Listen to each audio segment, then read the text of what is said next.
Tecnicidade, gente, o conceito central de hoje. Tem uma vasta obra sendo produzida a respeito desse conceito. Eu peguei uma coletânea de 2016, depois eu achei outra, acho que de 2020. Esse Arthur Bradley, Louis Armand, fizeram um prefácio. Eu retirei uma citação, passo a ler, né? A tecnicidade designa algo que não pode mais ser visto apenas como uma série de próteses ou artefatos técnicos, que seriam meramente suplementares ou supranumerários à nossa natureza, mas como uma condição básica e possibilitadora do nosso mundo vida. Eu gostei dessa citação porque ela se remete diretamente àquilo que eu comentava a respeito das próteses, da ideia da restituição da natureza das Paralimpíadas, né? Quer dizer, as próteses estão autorizadas até que os humanos com próteses corram na mesma velocidade, né? Menos do que os humanos naturais, né? Só que a ideia de um aperon, de um indeterminado, né, seria de pensar essa natureza como um indeterminado, um pré-individual. Na verdade, a gente poderia conceber as próteses também como um acoplamento em que a gente pudesse desenvolver velocidades superiores às consideradas do humano natural.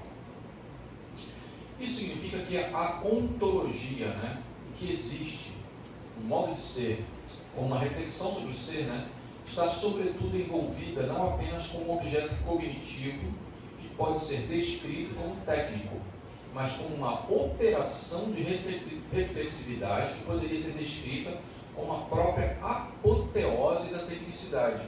De novo, o mesmo exemplo, né? Quer dizer, a ideia da prótese, da técnica, não como um apêndice, mas a ideia mesma de uma tecnogênese do humano. E com isso eu dou uma pequena digressão aqui, trazendo alguns exemplos, né? Pensando na noção de pessoa. Eu já usei esse exemplo também, inclusive, no nosso último encontro, em relação a mesmo aos humanos naturais das Olimpíadas, né? Existe uma tecnogênese do próprio corpo humano. A ideia de que, estatisticamente, os brancos são os detentores dos melhores tempos de natação. E a razão biofísica para isso é de que eles detêm ossos com mais ocos, tem mais oxigênio, flutuam melhor na água. Em comparação, por exemplo, com os mais vitoriosos nas provas de 100 metros rasos e por saltos, são os negros, que têm biofisicamente o calcânio em 90 graus, que proporciona um salto e desempenho de corrida maior. Então, mesmo a ideia de um humano natural, ela precisa considerar uma tecnogênese do humano, um aspecto biofísico. E se a gente fosse pensar hoje, com as novas técnicas de manipulação genética ou as técnicas de reprodução assistida que habilitam casais homossexuais, por exemplo, a terem filhos, né? A gente está falando de óvulos anônimos, óvulos de terceiras pessoas, né? Heterópitos, estamos falando de sêmens heterópitos do grupo, enfim, do casal, que coloca a própria ideia, e a mesma ideia de seleção dos embriões, seleção do sêmen, seleção do óvulo, né?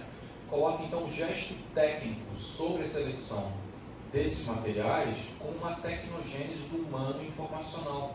Eu desenvolvi isso na minha tese de doutorado, chamada Os Filhos da Técnica. A ideia de que existe esse gesto técnico consolidado, né, concretizado na própria seleção.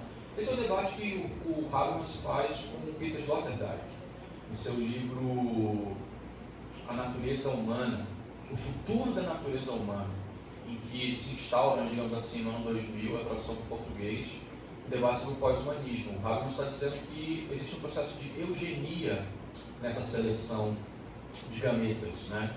E que, de fato, o próprio princípio de seleção, com base na biologia, a ideia de viabilizar os embriões para que eles nasçam, né? Para que eles tenham menos incidência de perda de embriões, é um processo de eugenia na medida que se idealiza morfologicamente esses embriões, ou seja, eles com um determinado tipo de forma, né, eles proporcionam uma maior incidência de nascimentos com vida.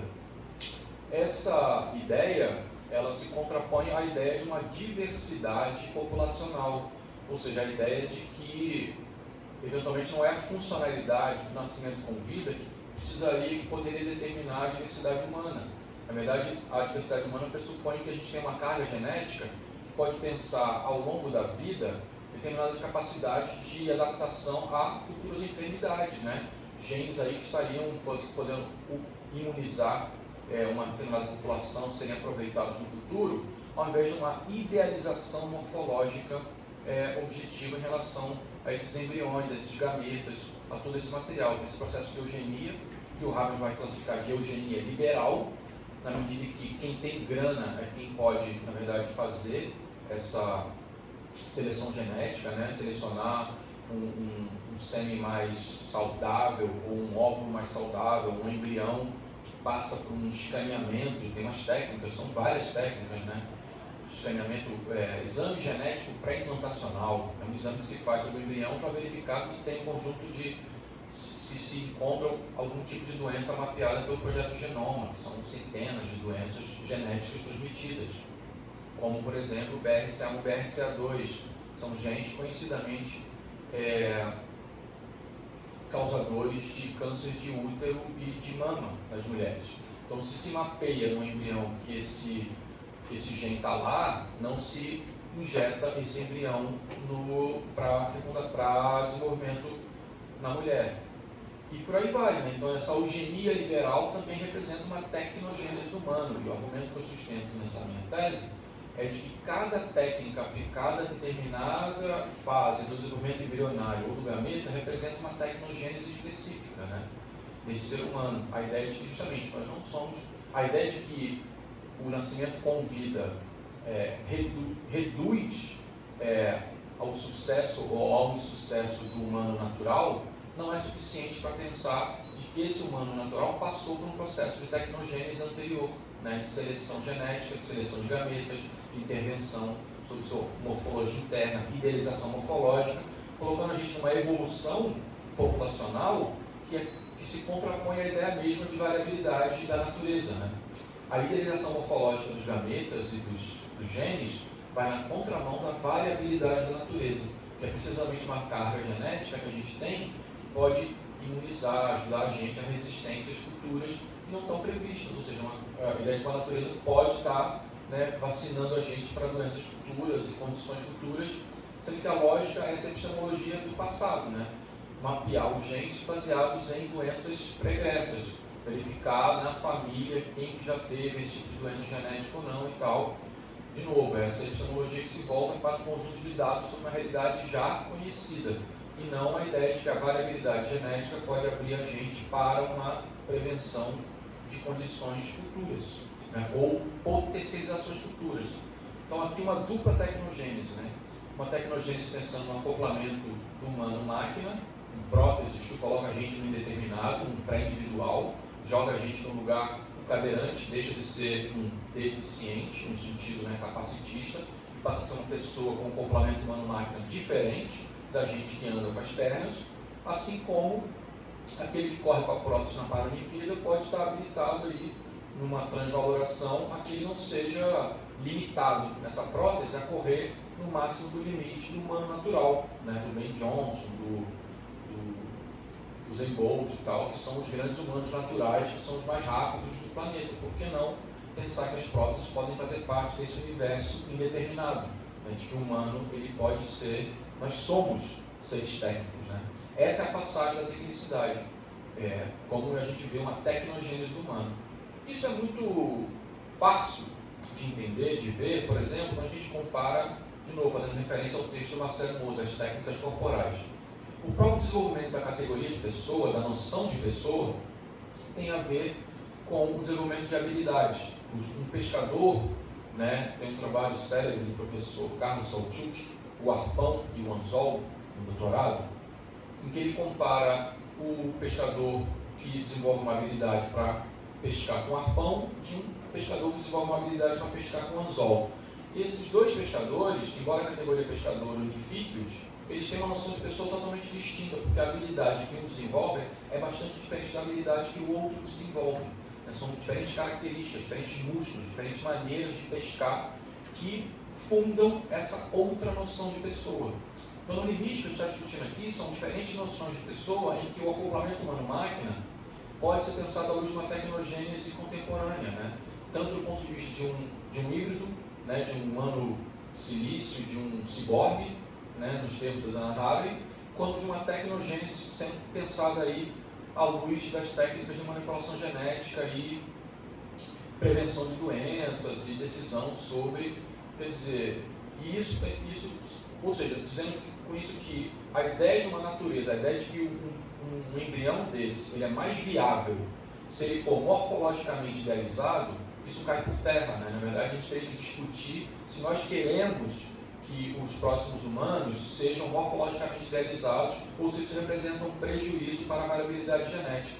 Ou dizer com todas as letras que a gente está abrindo mão da variabilidade natural em nome de uma variabilidade morfologicamente idealizada, né? E esse debate não vem à tona porque o discurso biológico pensa no nascimento com vida, né, o aumento estatístico de nascimentos de embriões que foram idealizados morfologicamente.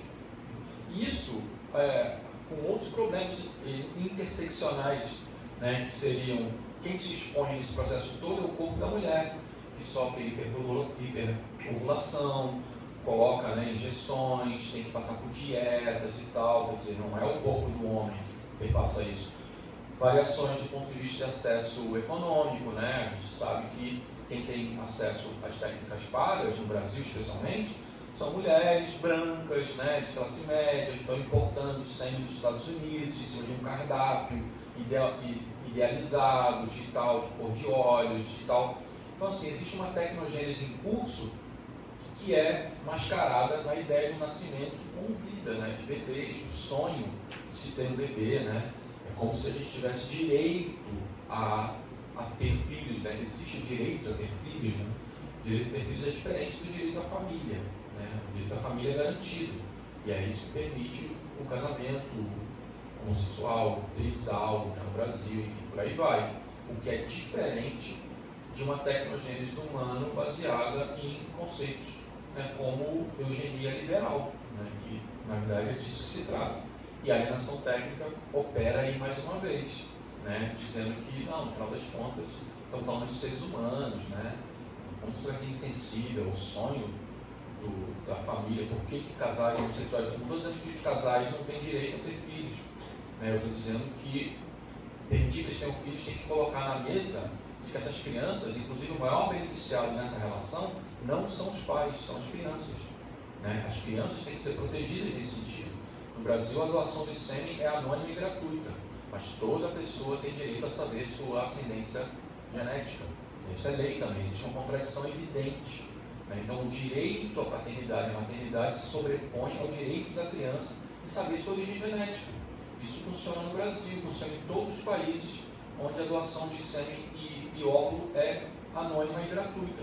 E isso com o discurso de que isso é feito para não mercantilização de óvulos e sêmen, que vigora nos países liberais, que por sua vez caiu o anonimato, na Inglaterra, na Austrália, enfim, em outros países, porque as crianças entraram na justiça falando justamente que elas têm direito a saber quem é o seu pai genético, não reivindicando a paternidade, mas por razões de saúde e por razões de terem meio-irmãos espalhados por aí, né? Hoje no Brasil existe a limitação de se fazer uma quantidade de filhos, tal, 4, sei lá quantos, mas digamos que Audrey Kermal-Vazen e o irmão dela entraram na justiça na França porque a Audrey se casou com um cidadão que também era filho de doação de sêmen. E aí eles queriam saber se eles podiam ser filhos do mesmo pai e da mesma mãe, porque eles eram filhos de doação anônima. Então isso impõe uma série de problemas que não são pensados. De novo, a nossa epistemologia corre atrás do próprio rabo, né, do problema depois de gerar, como se não conseguisse conceber, e isso mercantilizando, né? Quer dizer, a mesma morte de sêmen pode gerar centenas de filhos, né? Que garantia que a gente tem, né, mercadológica? As empresas têm maior interesse em otimizar esse tipo de operação, porque é caríssimo, né? É muito caro ainda, gerando aí doação de óvulos da mulher por um tratamento, né? Enfim, por aí vai. Então, assim, existem muitos problemas colocados na tecnogênese do humano via reprodução assistida, manipulação genética. Um dos últimos prêmios Nobel da medicina foi justamente a CRISPR-Cas9, que é a edição genética, edição genômica. E ela é tida porque ela foi um baita mérito, né? Foi muito reconhecida porque ela era muito barata de fazer. Só que com isso, os papers que questionavam ela na Nature, isso foi um estudo que eu fiz no pós-doutorado na Inglaterra, porque os papers que diziam que existe off-target, né, que existem genes que são cortados de maneira errônea, e papers da Nature que apontavam isso foram retracted, foram retirados, porque eles diminuiriam a quantidade de investimento sobre essas técnicas que são tidas como revolucionárias. Sendo que as técnicas anteriores, como a Talen, elas eram diméricas, elas atuavam com duas tesouras, eram muito mais precisas, só que como elas são mais caras, elas meio que diminuiu o investimento sobre elas, valorizando a CRISPR-Cas9, só que tecnicamente falando, elas são diferentes, e a tecnicidade colocaria isso na pauta para a gente decidir, né? A gente vai optar por uma técnica dimérica, mais precisa, com isso evitando o off-target, cortando o wrecking ball genômico, né? Uma bola demolidora do genoma, isso é um arriscar-se a cortar o gene errado, ou a gente vai pegar a Talen, que é mais precisa e mais cara, porque a tecnicidade dela é melhor, porque o nosso valor de que ela seja precisa é mais importante do que o valor que ela tem de produção, enfim, que tenha mais gente fazendo. Para você ter uma ideia, a CRISPR é possível o aluno do ensino médio fazer edição genômica em laboratório do ensino médio, né? Ela é muito fácil, é muito barata, diferente da Talen, que precisa de um laboratório específico, demora muito mais tempo para mapear e tal, mas tem duas tesouras cortando, ela é muito mais precisa. Estudo voltando para o tema, né? Que ser é esse, né? Que ontologia, que normatividade técnica a nossa cultura técnica vai permitir para esse tipo de manipulação. E com isso eu volto ao argumento de que isso incide sobre o humano, ou seja, porque olhando para essa técnica, independe da cultura, certo? Quer dizer, eu não estou falando, eu estou voltando para um humano. Isso contrapõe-se um pouco a ideia de que o discurso cosmotécnico dá conta de uma diversidade que o discurso da tecnicidade não daria. Na verdade, o discurso da tecnicidade engloba também o discurso cosmotécnico, mas ele dá conta de algo que a cosmotécnica não dá. Não há uma simetria, né? Enquanto a cosmotécnica dá conta de discursos cosmotécnicos e realidades, né, culturais, a tecnicidade dá conta de realidades técnicas, que o discurso cosmotécnico não dá conta. A tecnicidade designa algo que não pode mais ser visto apenas como uma série de próteses ou artefatos técnicos. Seria o essa que eu já li. Na visão de Simondon, as máquinas são seres que operam. Para compreender firmemente a realidade técnica em seus entrelaçamentos com os humanos e a natureza, precisamos considerar o ser técnico em seu funcionamento operativo, e não como coisas ou artefatos com características fixas, metaestabilidade. Tecnicidade, para Simondon, tem a ver com o desempenho ou a maneira de agir dos objetos técnicos, ou seja, Hoyle leva a fundo a tese simondoniana. É preciso tomada de consciência do mundo dos objetos técnicos. A essência de um objeto técnico, digamos um motor, não é este ou aquele motor, mas um certo esquema de operação que permanece mais ou menos estável e reconhecível através de uma linhagem evolutiva desde os primeiros motores até os motores de hoje. Lembro a anedota, né, simondoniana do Simondon indo ao banco pedindo para sacar um recurso da poupança da família, porque ele queria comprar os motores Mercedes, porque eram os motores que ele mais admirava, porque ele queria então o quê? Não é colecionar os motores e fazer alusão à multiplicidade dos motores, no sentido, esses motores sobre a natureza, mas entender, estudando os motores por dentro, a filogenética dos motores, qual é a herança de um com o outro, estabelecendo as relações de melhoria técnica de um com o outro, ou seja, entendendo os motores ali, como verdadeiros cachorrinhos, pets. Os pets do Simondon eram os motores, né? Quer dizer, essa é a relação que ele estabelecia com os objetos técnicos, familiares, afetivos, né? Como tecnicidade, a tecnologia é vista não como um mediador, de novo, restituidora de uma natureza, não no sentido representacional, né, o discurso capacitista, mas em termos de seu funcionamento. Olhar para o cadeirante e o que isso significa, o que isso pode, o que pode esse acoplamento. Olhar para o surdo, com o aparelho, o que pode esse surdo, o que ele é, e não aquilo que a sociedade olha e fala, não, ele é, né, vamos restituir a audição a ele, para ele voltar a ser natural, ele é deficiente. A tecnicidade, porém, envolve uma dupla dinâmica. Primeiro, a gênese. A gênese. Esse software rodando no aparelho de surdez é software livre? O middle de interatividade é software livre? O elemento dentro do celular, ele é terra rara, extraído com mercúrio em terra indígena? Né? Ou seja, tudo está ligado. É uma cadeia operatória, é uma cadeia de produção com cadeia operatória. A alienação técnica pressupõe que a gente não saiba nada disso, que reduza tudo à restituição da natureza, no caso do eficiente, né? Acesso a conjuntos de matéria da utilidade que tem o celular. O que está por dentro a gente não tem que saber.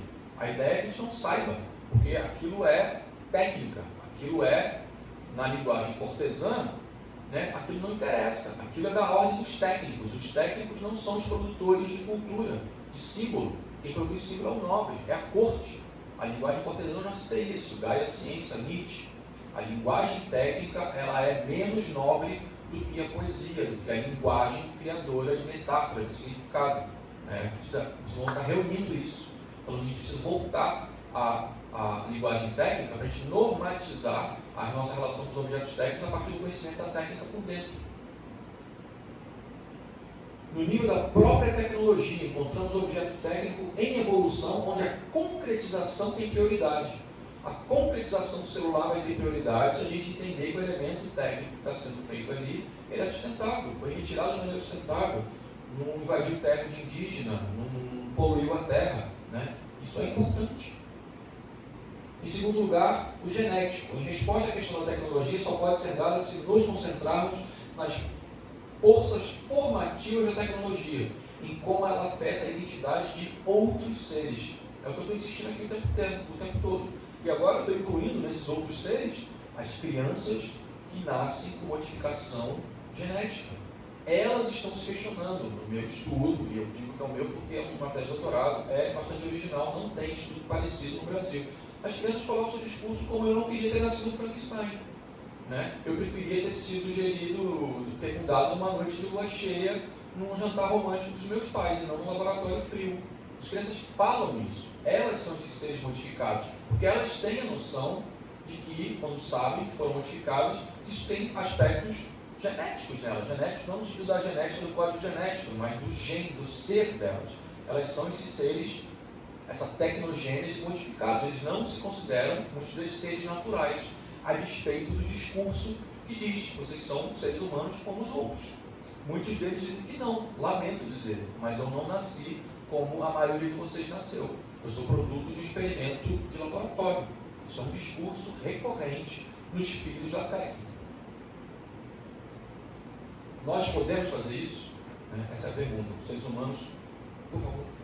Só um comentário aqui, por enquanto talvez seja essa percepção dessas crianças, né? Mas se a gente talvez no futuro mais para frente, e essa alienação técnica é tão grande, eu lembro daquele filme, acho que é Galáctica, que é justamente um personagem que foi filho fruto de uma relação natural entre uma sociedade onde todos são geneticamente programados. Então, vai para a inversão desse polo. Por enquanto, a gente ainda tem nesse polo algum controle. Talvez caminhe para uma ideia de ética que não acompanhou a evolução da alienação técnica.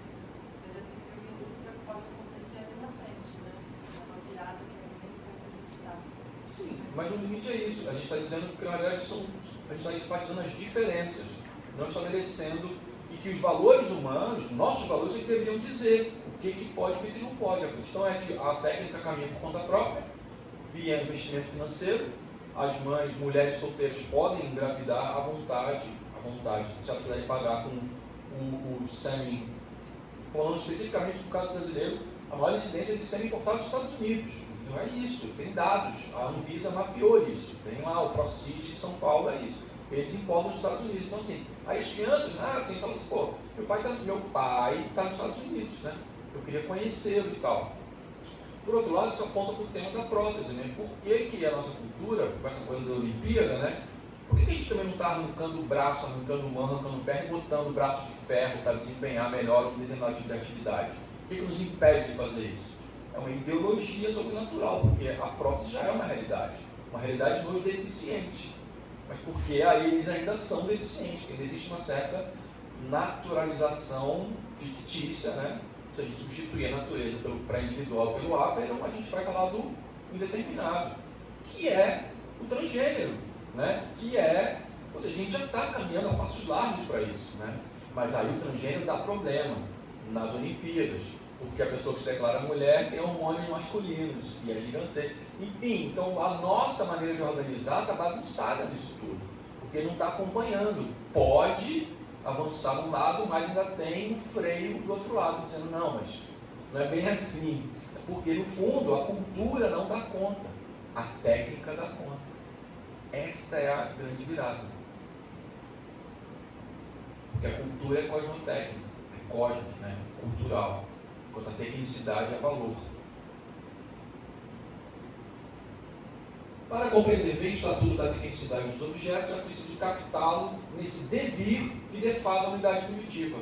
De novo, essa unidade primitiva como esse lugar de reunião entre o gesto técnico, o corpo e a magia. A magia nesse sentido intuitivo, de ligação metafísica, né? De ligação com um é mais que um, né? Ligação chegando até no sagrado, ou seja, essa é a reunião. Acontece que com o desmembrar, o desenvolvimento da técnica com a ferramenta, o gesto técnico e tal, no corpo, né, na materialização do corpo, ela separa então da religião. Então a religião vai para um lado, vira crença, vira símbolo, vira representação, e a técnica vai para o lado corporal, físico, material. Então essa materialidade da técnica, do desenvolvimento das ferramentas, se dissocia dos aspectos simbólicos, sendo que, de alguma maneira, os xamãs mantêm essa união. Ele desenvolve uma habilidade técnica de anos no contato com as plantas, com o conhecimento, com a cura, ou seja, ele é plurifuncional, ele é um ser mágico e médico, né? Ele desempenha outras funções, que na nossa sociedade é impensável, no sentido de que um médico jamais pode ser um pai de santo, né? No Rio de Janeiro se propôs que a medicina afrodescendente fosse tida como medicina complementar, durou uma semana, porque depois o Conselho Médico concluiu que não, que essas práticas, que espírito não é científico, né? Não tem como você curar espírito, então assim, não pode, espírito não pertence, né? Então não é cientificamente comprovado, você não pode adotar práticas que trabalham corpo e espírito. O espírito é interditado na nossa ontologia ocidental, sendo que para essas culturas não só se cura o espírito, como quem ensina no vegetalismo peruano são as plantas. Quem ensina não é o xamã é aluno, as plantas são professoras. Então, é uma ruptura radical. Como é que então a medicina ocidental vai se adequar a uma realidade em que quem ensina são as plantas via contato espiritual do xamã, onde ele é aluno? Uma subversão total da ordem das coisas. E isso tem sido uns bloqueios. Aí a maneira como a medicina ocidental tem se apropriar disso é o quê? Isolar o DMT, aí vai lá o Siddhartha Ribeiro fazer uma experiência de DMT puro no laboratório da UFRN e lembrar que se a mãe dele tivesse tido acesso àquele tipo de medicina, ela teria tido uma experiência que poderia ressignificar a doença dela, traria um conforto e tal. Então é bem, mas ao mesmo tempo ele é o cara que tem um altar, né, em casa e tal, então ele consegue dialogar nesses mundos. Mas está evidente que são dois mundos e não se entrelaçam, existe um conflito ontológico. As ontologias nem sempre se podem imiscuir, se podem embrenhar umas nas outras. Há limites claros, eu já falei desses limites, né? Quando uma pessoa, um medidor, vai estabelecer o parque, a reserva extrativista do Juá, ele fala que o parque vai até a pedra, o ribeirinho fala, a pedra cresce. O cara não consegue botar o parque 2 metros para lá porque a pedra não cresce na ontologia dele. E aí não tem como respeitar a ontologia do outro. Mesma coisa no tema da baixar os arquivos, né? A ontologia da técnica da propriedade intelectual virtual, né? Da imaterialidade da propriedade intelectual, no sentido dos bens culturais virtuais, ela entra em choque com a materialidade do roubo, roubar uma carteira. Então se coloca em conflito aí duas ontologias que só podem ser misturadas pela ideologia. A tecnicidade envolvida em você baixar um arquivo não pode ser comparada a você retirar o dinheiro de uma carteira. Mas a ideologia é capaz de misturar as duas coisas, porque ela vai dizer que supostamente isso diminui o rendimento, o reconhecimento, a remuneração dos autores. A tecnicidade supõe que uma ação seja limitada aos seus resultados. Não se ocupa do sujeito da ação. Olha só, isso aí vai longe. Tomada em sua totalidade real. Tampouco de uma ação em sua totalidade. Não diria que a totalidade da ação se baseia na unidade do sujeito. De novo, a gente está falando aqui a tecnicidade, uma realidade meta-estável para sujeitos meta-estáveis. Né? Realidade aberta, sujeitos abertos. A tecnicidade não pretende estagnar. E é por isso que a ideia de um discurso cosmotécnico como alternativa a uma certa universalização também não dá conta. A tecnicidade nunca se propôs a ser uma universalização ou estagnação dos conceitos. Ao contrário, ela é a própria ideia de movimento dos conceitos, de adaptação à realidade, de uma meta-estabilidade permanente, de uma ética construtiva, né? Uma ética que se faz em movimento. Na ética, aí veio ela, né? A preocupação por resultado é análoga à pesquisa de como nas ciências. Resultados e processos permanecem abaixo da unidade da ação ou do conjunto real. Essa é a maneira como a gente pensa a ética, estabelecimento de valores e tal. A ética que a gente está tratando aqui é uma ética também em movimento, que é o que a gente está tentando contornar com o problema da eugenia liberal, né? Quer dizer, a gente faz os filhos, faz tudo, à espera que eles entrem na justiça, né? Eles é que tem que ir lá defender o direito deles de ter acesso à ascendência genética, à origem genética. Isso não foi pensado. Os nossos valores não disseram que não, vai dar ruim esse negócio. Porque é óbvio que todo mundo, isso está na lei, isso é direitos humanos. Toda pessoa tem direito a saber sua ascendência genética, sua origem genética, por razões tanto morais quanto médicas. Mas ainda assim, a ideia de que o direito à família, né, o direito a ter filhos se sobrepõe a isso, o que está em questão aí, gente? Um conflito ontológico evidente. Quem que poderia mediar isso? Uma tecnicidade. Botar isso na pauta de fato e discutir qual técnica pode, até quando, discutir com as crianças, enfim, é um negócio complexo, é difícil, mas isso não está, porque a gente funciona na base do natural, as pessoas têm direito a ter filhos, né, e tal, aí depois corre atrás de ver as brechas que isso gerou. Entre essas brechas está evidente, as crianças não estão 100% satisfeitas. O exemplo é ótimo, né, de falar, mas para na linha da prótese também, né, a nossa cultura não admite, né, a gente trata os deficientes, trata as pessoas que não andam ou cadeirantes e tal, como deficientes, né? Deficientes em relação ao natural. Então a ideia é que a gente restitua uma naturalidade.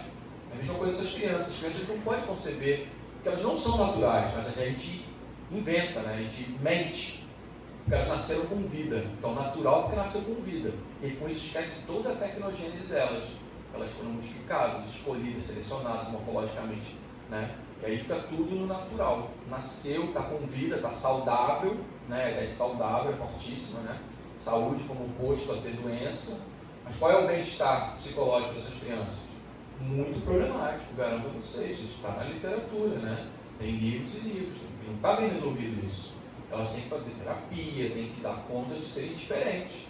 E aí elas vão. Aí uma fala, não, eu até achava legal quando eu falava para a galera, né, meus amigos da escola, que eu nasci, né, em disco Petri. Mas isso é conflituoso, não é bem assim. Tem problemas familiares, né, de incesto, né? Quer dizer, tem casos de centenas de filhos nascidos do mesmo sêmen. Enfim, tem uns caras que se gabam, tem uns caras que doavam toda semana porque o cara achava que ele era o cara, né? Então, assim, tem uma galera que pagava aluguel vendendo sêmen, né? No aspecto liberal. Então, tem um monte de componente nisso tudo que incide sobre essa tecnogênese. Mas aí vem o quê? A representação, o símbolo, como é que a gente dá conta. Então, o discurso cosmotécnico sobre isso tende a apaziguar diferenças técnicas fundamentais, né? Porque, no final das contas, o que incide sobre os corpos, sobre a materialidade, não é a cultura no sentido da projeção simbólica, significativa da linguagem. Nós não precisamos necessariamente de novas linguagens, nós precisamos de uma nova tecnicidade. Precisa levar a sério a técnica como formadora dos corpos, formadora das identidades, formadora de uma materialidade, formadora de uma relação humana com o mundo, com mediação da nossa ontologia, do que nós somos no mundo. Os discursos não são a vida. Que idade mais ou menos que eles tinham, Tiago, essas crianças que você... Todas maiores de 18. Todas maiores de 18. Teve uma série na MTV promovendo um encontro de crianças de meio-irmãos. que se conheceram via MTV. A MTV foi atrás, pode botar lá, Meio Irmãos, aí Meio Irmãos aparecem e tal, com as mães que pegaram do mesmo doador, nomeado por um número. Eu sou filho do doador N95. E aí eu também, legal, aí foram se conhecer e virou uma série da MTV. E aí começaram a notar, o seu nariz é parecido com o meu, não sei o quê, aí começa essa busca de uma certa identidade. Quer dizer, então o simbolismo, né, ele se materializa, digamos assim, a partir de fenotipos, né, de aspectos de inteligência, de identificação. Chega a coisas que são super controversas na literatura, né? Mas, por exemplo, uma menina dizia, eu não sei de onde veio o talento para a música. Né? Minha família é de pessoas, de engenheiros, pessoas que não tem nada a ver e tal. Aí quando ela encontra o pai dela genético, ela foi atrás, o cara é músico. Aí fecha, entendeu? Aí ele já falou o quê? É uma coincidência? Entendeu? É uma coisa super complexa, assim, quer dizer, se herda talentos, né, aptidões por gene, é uma coisa que a ciência tem muita dificuldade de conceber, né? Quer dizer, veja uma antropologia que se remontaria a aspectos de uma antropologia lá atrás da forma, né? Lombroso, estamos falando de crânio, estamos falando, né? Criminologia nasce assim, né? Comparando e tal, fenótipos e tal, fulano e tal. Os amigos norte-americanos são obcecados com isso, né? Enfim, Burgonha fala disso, para identificar um ET, por aí vai, né? Mas isso é tão absurdo assim, né? Por que não é um e outro? Né? De novo, a nossa obsessão em controlar. Né, e aquilo que foge à estatística, por que também não pode eventualmente ter um componente ali que diz respeito a isso, né? Um certo fenotipo, um certo talento, alguma, né? Por que a passagem, por que o crime e isso tudo, né? Eu estou radicalizando aqui, né? É um super anti-cientista social aqui, vou rasgar meu diploma, né? Por que não tem, talvez, né? Não sei, colocando um componente genético nisso tudo também, né? Não sou lombroso, longe disso, mas enfim. Acho que esses elementos aí colocam algumas questões, né? Não sei. Daí vem, em parte, a nobreza do trabalho artesanal. A questão, de novo, né? O desenvolvimento de uma tecnicidade intrínseca ao gesto técnico. É por isso que é possível a gente estabelecer a evolução técnica a partir da mediação do corpo, que é quando há a unificação da técnica com a magia, né? No sentido de uma intuição, de uma segunda natureza, junto com a habilidade que é desenvolvida onde o corpo é mediador do progresso técnico. Então, o ideal é que a gente pudesse estabelecer a evolução técnica a partir da mediação do próprio corpo. Né? Esse seria, está bem resolvido o progresso técnico quando é aí. Porque no corpo a gente tem a magia e a gente tem o gesto técnico. Então é tranquilo. A gente sabe o que é progresso técnico. O problema é envolver o instrumento. Aí gerou um problemão, porque mudou os mundos, mudou a percepção, a gente perdeu o corpo como mediador direto do progresso técnico. Então a gente precisa de valores. Só que aí, para lidar com os valores, tem que botar tudo isso que a gente está falando na mesa. Discutir o que é natureza, discutir até onde vai, até onde não vai, discutir o que é ético, o que é estético e tal. E a gente prefere não fazer isso. A gente bota a natureza como parâmetro e tenta resolver tudo. Mas como a natureza é fluida nesse sentido, né? Já diriam os transgêneros, né? O que a gente faz com isso? Né? Pode, mas aí quer dizer então que eu não posso competir. Não posso para a Olimpíada sendo mulher. Não, mas eu posso no banheiro. No banheiro pode. Mas, né? Enfim, o que é a natureza aí? O que é discurso? O que é materialidade? Até onde vai cada coisa, né? Estou com vontade de falar. Ficou, você quase falou. A tecnicidade não deve ser considerada uma realidade isolada. Olha o que o João está chamando aqui, né? Sempre relacional, sempre um monte de elementos. E sim parte de um sistema. Todo modo de pensar ou de existir gerado pela tecnicidade exigiria ser completado, equilibrado por outro modo de pensar ou de existir, proveniente do modo religioso. Estão entendendo aonde que vai esse pensamento? A problemática dele? Quer dizer, colocando o religioso aqui como parâmetro daquilo que a gente tinha resolvido na tecnicidade do corpo, da magia, quando a habilidade do xamã é um contato com o sagrado, é um contato com o metafísico, né, do mais que um, com algo que não é material. Pode chamar de espírito, se for o caso, mas pode chamar de habilidade, de talento, contato com algo mais. Né? Isso vamos chamar de religioso. Só que o religioso aqui, para nós, vai ficar no catolicismo, se pode ou não pode, casal gay casar, não sei o que e tal. Não é isso.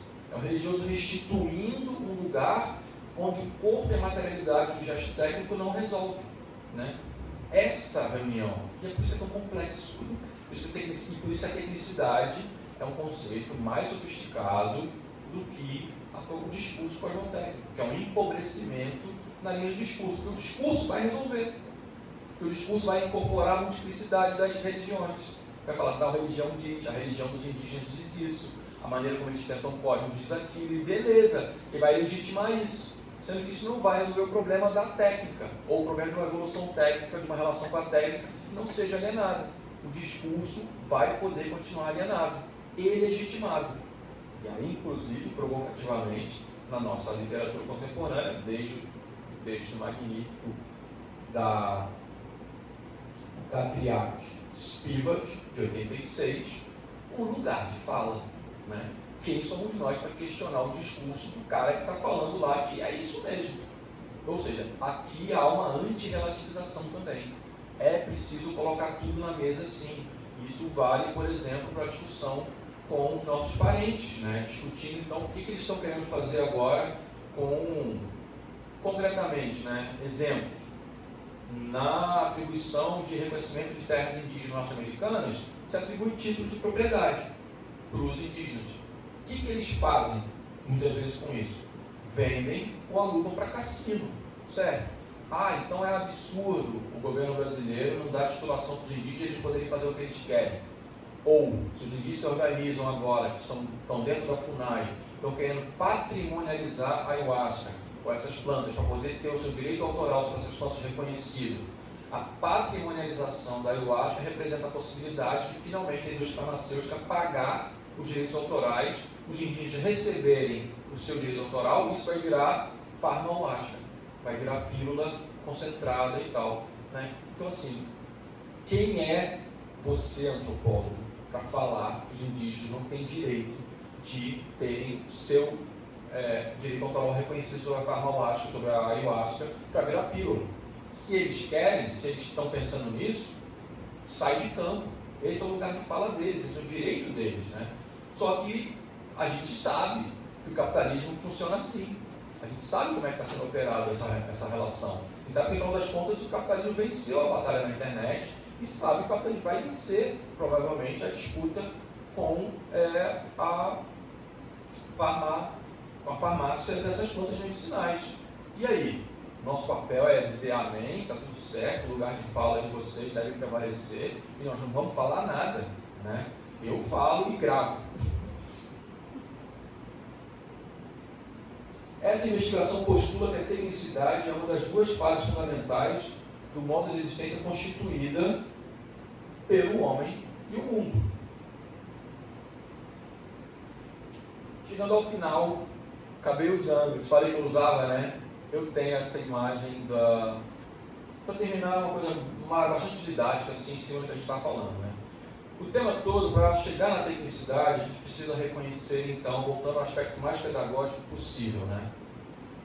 Elementos, indivíduos e conjuntos técnicos. Os elementos técnicos, a partícula, o componente, o terra rara do celular, a modificação genética BRCA1, BRCA2, né?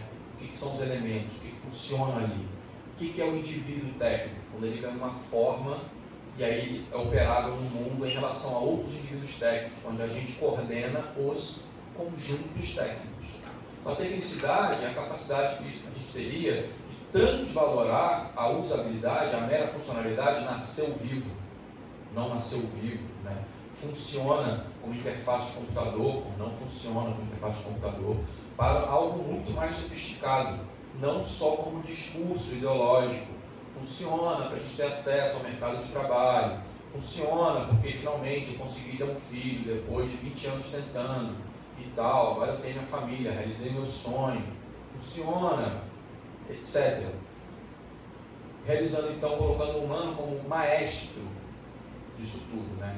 Entendendo a técnica como conformadora do mundo, dos corpos. Nós, como indivíduo técnico, filogeneticamente como indivíduos formados por técnica, seja na habilidade corporal, na sua noção de pessoa, como o pescador do arpão e o pescador do anzol, ou como a tecnogênese do humano modificado no gameta, ou modificado, selecionado no embrião, reconhecendo todos esses elementos tecnogênicos, né, como parte formadora, reconhecendo o potencial de um cadeirante como diferente e não um discurso capacitista, né, e colocando todos esses elementos numa discussão sobre o que nós queremos como valores, incluindo, além da usabilidade, a estética, mas também, e por que não, aspectos que o Simão chamou de religiosos, valores sagrados, aquilo que nós podemos chamar de o que é a humanidade, o que nós consideramos como humanidade. Certamente com a objeção de que o que nós consideramos hoje como natural, a objeção entre o artificial e a resposta do Rainbow Bispo seria insuficiente nesse sentido, a oposição artificial ao orgânico não deu conta, a resposta da Dana Haraway também não deu conta, que ela abandonou o ciborgue e foi para responder com os orgânicos, os bichos, e aí tem uma justiça multiespécies ainda por ser feita, porque as espécies deveríamos incluir então as espécies não orgânicas, porque elas são conformadoras do mundo, mediadoras do mundo, né? Ou seja, existe uma necessidade de discussão ética sobre como é que a gente resolve isso. E para resolver isso a gente tem que desenvolver uma discussão sobre tecnicidade. Certamente não parado só nas cosmologias, nos seus lugares de fala, mas a partir de um processo de desalienação técnica profunda. Foi isso que eu preparei. Uhul!